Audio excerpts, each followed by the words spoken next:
হ্যাঁ বন্ধু, তো আজকের অনিতার রান্নাঘরে আজকের হচ্ছে ছোট চিংড়ি মাছের মালাইকারি।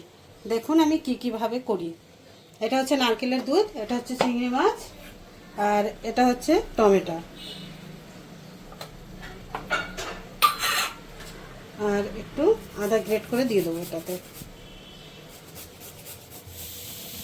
একদম অল্পই দিলাম, আদা দিয়ে দিলাম। এবার এটাতে দিয়ে দেবো পরিমাণ মতন হলুদ, আর একটু জিরের এই ধনের গুঁড়ো, আর এটা হচ্ছে জিরের গুঁড়ো, আর এটা হচ্ছে শুকনো লঙ্কার গুঁড়ো। পরিমাণ মতন দেবেন, সবই যেভাবে দেন ওইভাবে। আর দিয়ে দেবো নুন,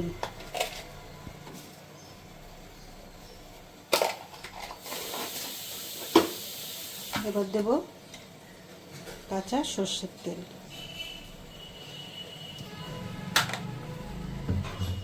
এবার এটাকে ভালো করে মাখিয়ে নেব।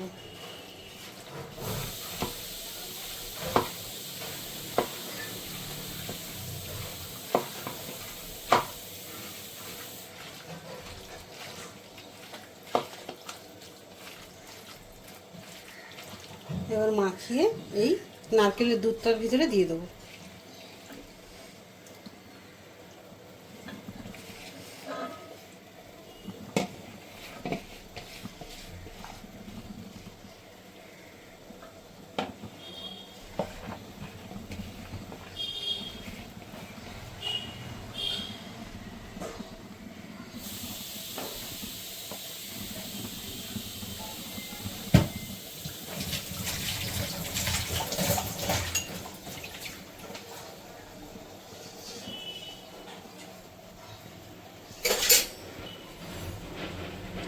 চামচ দিয়ে একটু এভাবে দুধটার সঙ্গে ভালো করে মিলিয়ে দেবেন। এটাকে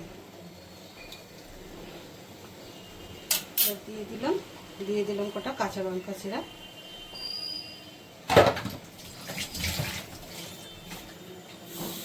এবার উপর থেকে দিয়ে দিলাম আর একটু কাঁচা সর্ষের তেল।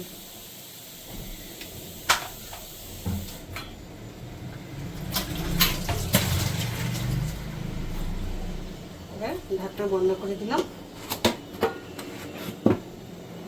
বন্ধ করে এই গরম জলটা রাখা রয়েছে এটার উপরে, এর ভিতরে বসিয়ে দিলাম।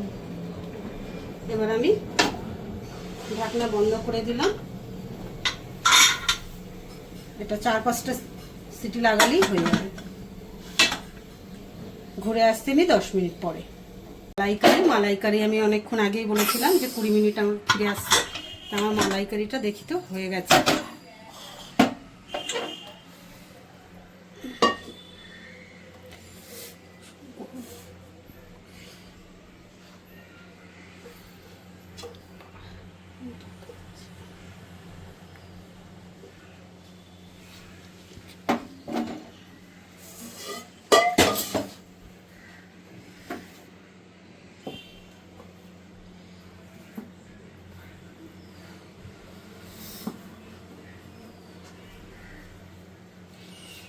গরম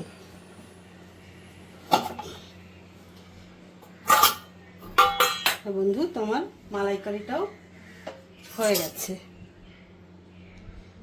এই যে আমার চিংড়ি মাছের ঘরোয়া মালাইকারি, কোনো আদা পেঁয়াজ রসুন নেই, কিছু আদা রয়েছে, শুধু পেঁয়াজ রসুনটা দিইনি, আর নারকেলের দুধটা দিয়েছি।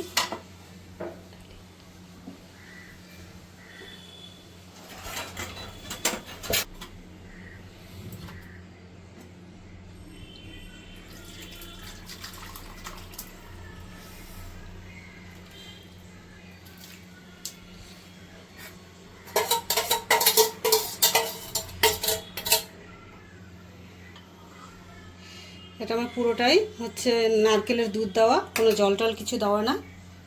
তা আপনাদের যদি ভালো লাগে লাইক কমেন্ট শেয়ার করবেন, আর আমার চ্যানেলটাকে একটু সাবস্ক্রাইব করে দেবেন, আর কমেন্ট করে জানাবেন কেমন হলো।